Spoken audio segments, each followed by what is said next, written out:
नमस्कार. वैदिक विश्व या यूट्यूब चॅनलवर आपणा सर्वांचे सहर्ष स्वागत. जन्म मृत्यू विज्ञान भाग 34. नासदीय सूक्तात सृष्टीच्या आरंभीचे सुंदर शब्दातीत परंतु प्रत्यक्ष अनुभूतीला धरून केलेले वर्णन वैदिक ऋषींशिवाय कोण बरे करणार? अवस्थारहित अवस्थेत म्हणजेच ब्रह्मावस्थेकडे घेऊन जाणारी व त्यातच साधकाला ठेवणारी अवस्था म्हणजे ब्रह्मास्त्र होय. अस्त्र या शब्दात रक्षण करणे असा भावार्थ आहे. असे असता ब्रह्मास्त्र म्हणजे विध्वंसक अस्त्र अशी कल्पना करून ब्रह्मास्त्रामुळे सर्व सृष्टीचा नाश होतो अशी कल्पना करणे चुकीचे आहे. भौतिक अर्थाने मात्र हे खरं आहे, कारण ब्रह्मास्त्र लागलेला साधक म्हणजेच ब्रह्ममय झालेला साधकाला भौतिक जीवनात मुळीच रस राहत नाही. असा श्रेष्ठ ब्रह्मविद साधक संसारातून उठून जातो. भगवंत भागवतातील 2ऱ्या अध्यायात म्हणतात, यस्या अनुग्रहम इच्छामि तस्य वित्तम हराम्यहम. आशय असा की ज्यावर मी अनुग्रह करतो त्याचे सर्वस्व मी हरण करतो. धन, धान्य, पुत्र, कीर्ती, मान इत्यादी सर्व काही. म्हणूनच सर्व खरे साधू संत, महात्मे, योगी आयुष्यभर दैन्यात, कष्टात, कीर्तिरहित व अवहेलनेत राहतात.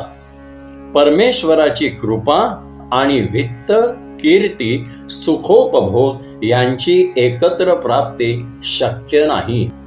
असल्या श्रेष्ठ अवस्थेत साधकाला घेऊन जाणारे ब्रह्मास्त्र त्याच्या सर्वस्वाचा म्हणजे भौतिक मायेचा नाश करेलच. अस्त्रांचा खरा अर्थ पाहूया. महाभारत वा रामायणातील सर्व अस्त्रांचा खरा आशय आपण समजतो त्याही पेक्षा भिन्न आहे. अस्त्र ह्याचा अर्थ संहार नसून त्या अवस्थेचे रक्षण करणे आहे.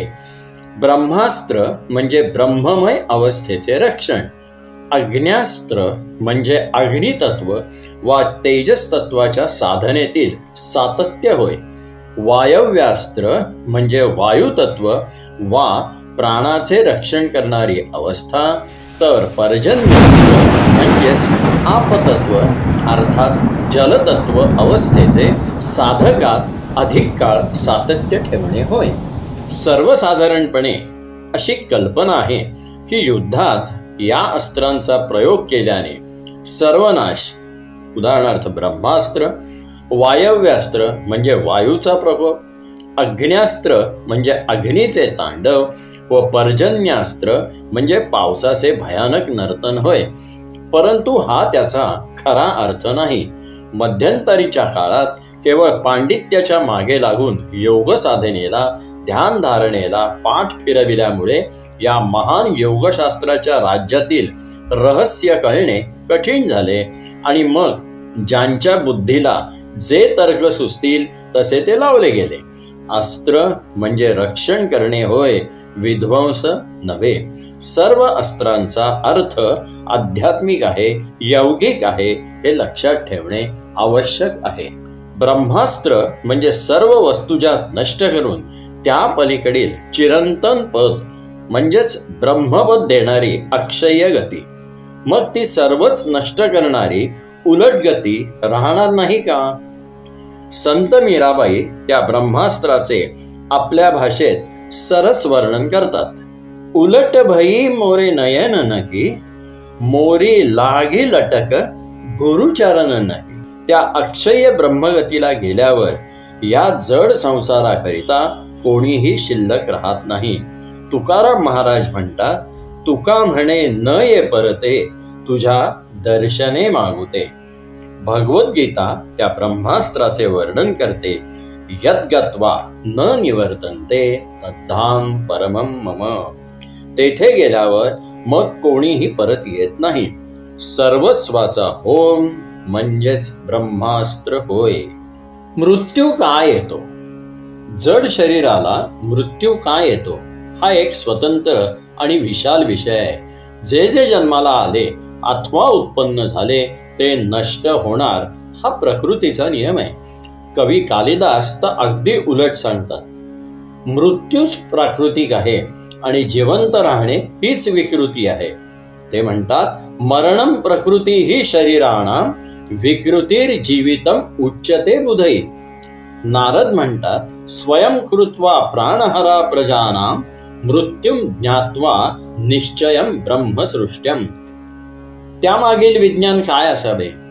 बंदुकीतून निघणारी गोळी ज्या आवेगाने बंदुकीतून बाहेर पडेल त्याच आवेगानुसार ती काही काळ अंतर कापून जाईल, पण तो आवेग कमी झाला की ती हळूहळू कर्षणामुळे खाली येणार आणि पृथ्वीवर पतन होणार. हा जसा सृष्टीचा नियम आहे तद्वत या शरीराचे देखील आहे.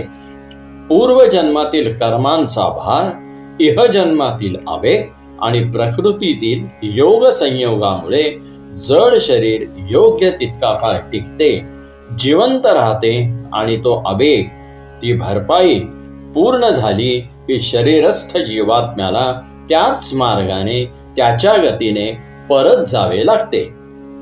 या परतीच्या प्रवासाला मरण असे म्हणतात. एखादा दगड हवेत फेकल्यावर तो परत येणारच आणि पृथ्वीवर देखील पडणारच.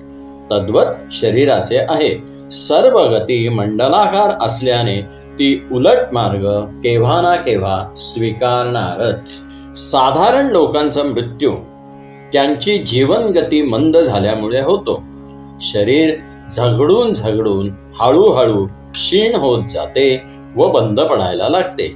जगात इतर गती सुद्धा असल्यामुळे त्या गतीच्या विरोधामुळे व्यक्तीची गती क्षीण होऊन मृत्यू यायला पाहतो. अशांचे शरीर अतिशय क्षीण बनून थकते, अपघाती बनते व ते मृत्यूचे शिकार बनते. अज्ञानामुळे अशांना त्यांच्या मृत्यूनंतरचे जीवन कळत नसते. कवी तांबे म्हणतात, अशासये मृत्यूही मृत्यूहीन. बरेच लोक अशा तऱ्हेने मृत्यूहीन मृत्यू मरतात. आकाशात सैनिक विमानातून पॅराशूट घेऊन उडी मारतात. काही काळ हवेत कोलांट्या उड्या घेतल्यानंतर ते हळूच आपले पॅराशूट उघडतात व त्या छत्रीच्या भरवशावर आरामात खालची सुंदर दृश्य बघत पृथ्वीवर पाय ठेवतात. पण जे त्या कोलांटी उडी मारताना बेशुद्ध होतात व ज्यांना छत्री उघडण्याचे भान राहत नाहीत ते मूर्छावस्थेत म्हणजे अज्ञानात पृथ्वीवर पतन पावतात आणि मरतात. अज्ञानी माणूस मृत्यूनंतर जीवन आणि मृत्यूचे कारण न जाणताच मरतो, तर ज्ञानपूर्ण साधक मरताना व मेल्यानंतर सावध असल्यामुळे त्यातील ज्ञान जाणतो.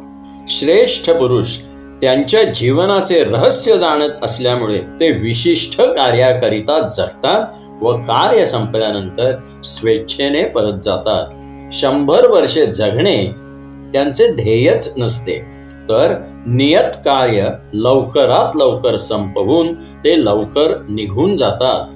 त्यांच्या मरणाचे बाह्य कारण मग कोणाला काहीही दिसो. योगेश्वर ज्ञानेश्वर महाराज तर अवघ्या 21व्या वर्षी सर्वांसमक्ष आपले जड शरीर पाषाण समाधीत ठेवून समाधीस्थ झाले. आद्य शंकराचार्य 32व्या वर्षी गुहेत गेले व ब्रह्मरूप झाले. संत तुकाराम महाराज 42व्या वर्षी आपला देह पंचमहाभूतात विलीन करून स्वतः वैकुंठात स्थिर झाले.